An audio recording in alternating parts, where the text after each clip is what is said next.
Ada sebuah ungkapan lama yang sering kita dengar, bahkan masih dianut sampai saat ini, dan semboyan itu diwariskan kepada keturunan turun-temurun secara berkelangsungan di Toraja. Semboyan seperti ini: Mesakada di Potuo, Pantankada di Pomate. Semboyan ini terus diturunkan kepada anak-anak mereka karena lewat semboyan ini mau mengingatkan tentang pentingnya kesehatian dalam sebuah kelompok, memberi pesan untuk tetap mempertahankan persatuan dan kesatuan dalam kehidupan suku Toraja. Nah, saya kira ini juga berlaku dan kita anut dalam kehidupan bergereja. Bapak Ibu saudara-saudara yang sama dikasihi Tuhan, lewat pembacaan kita pada saat ini kita melihat tentang kesatuan hati yang dimiliki orang-orang yang hidup pada zaman pembangunan Menara Babel. Sebuah peristiwa yang tentu sangat tidak lazim kita dengar Bapak Ibu saudara-saudara, karena mulai dari sekolah minggu sudah diceritakan tentang peristiwa Menara Babel ini. Peristiwa Menara Babel ini identik dengan kekacauan.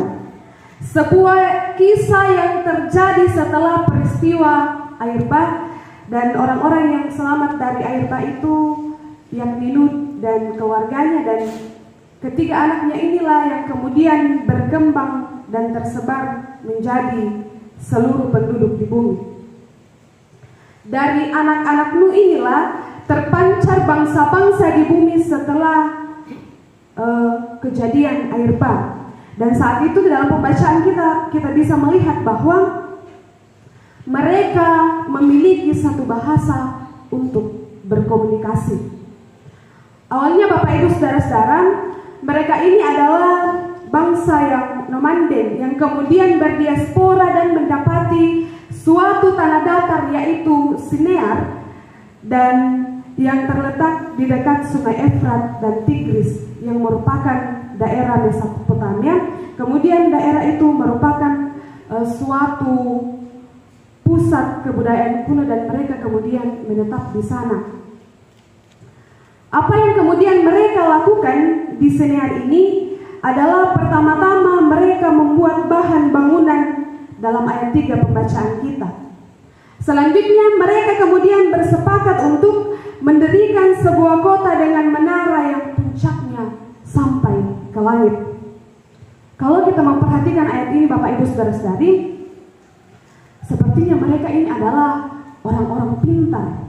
Ya kalau bukan orang-orang pintar atau pengetahuannya kurang, tentu mereka tidak akan sampai memikirkan untuk membuat menara yang puncaknya sampai ke langit.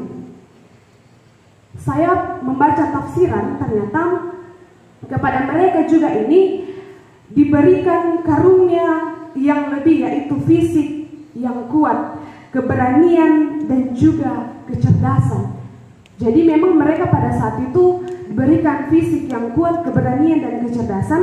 Jadi sangat masuk akal Bapak Ibu saudara-saudari ketika mereka ingin mendirikan sebuah kota yang menaranya sampai ke langit, sebab apa yang ada pada mereka pada saat itu juga sangatlah memadai. Dan yang lebih penting karena bahasa mereka itu satu, sehingga dalam mengambil sebuah keputusan, dalam merembukan untuk membuat menara itu, mereka gampang berkomunikasi karena bahasa mereka satu pada saat itu. Nah, tapi ternyata kita bisa melihat ending atau akhir dari perencanaan mereka adalah kegagalan, karena mereka dikacau balaukan oleh Tuhan.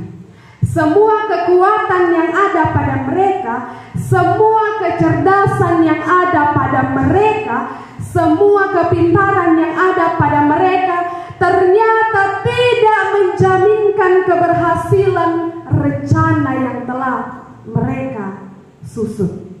Nah, lalu pertanyaannya bagi kita Bapak Ibu saudara-saudari, apa yang menjadi masalah? Apa yang menjadi kendala mengapa rencana mereka itu tidak berhasil?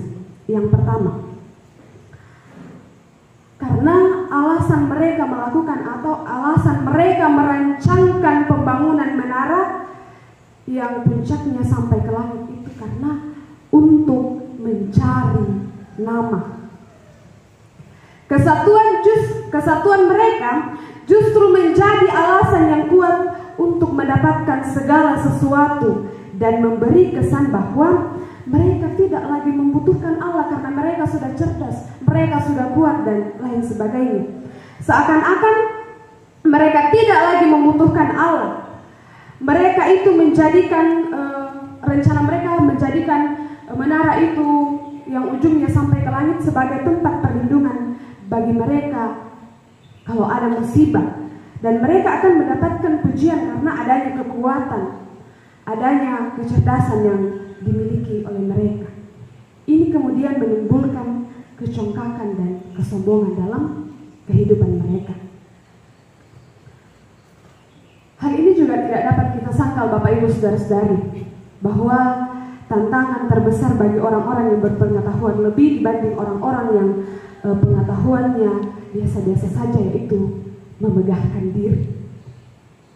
Saya percaya Bapak Ibu Saudara-saudari bahwa kita yang hadir pada saat ini, baik sebagai perwakilan jemaat, sebagai PPMK dan lain sebagainya, kita ini adalah utusan dari jemaat, dipandang paling cerdas, paling pintar dalam jemaat, yang kemudian akan melahirkan ide-ide yang bagus, yang kemudian melahirkan perubahan-perubahan yang mampu mewujudkan misi jemaat, misi klasis, terlebih misi sinode dalam gereja Toraja Mamasa.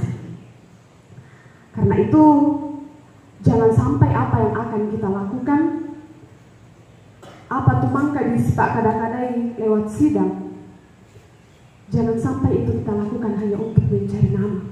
Jangan sampai kalau ada sudah program yang telah diprogramkan melalui sidang, ada sesuatu yang ingin kita capai tahun ini, kemudian ketika dikerjakan, ketika berhasil dan ngomong, oh aku Ritona Susi, oh kami Ritona berhasil.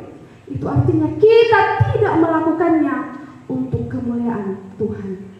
Nah, karena itu Bapak Ibu Saudara-saudari, ia tuh aku pamaka di sepak kadang-kadang indeteinan, lasule dibawa laku jemaat direalisasikan dengan baik untuk kemuliaan nama Tuhan.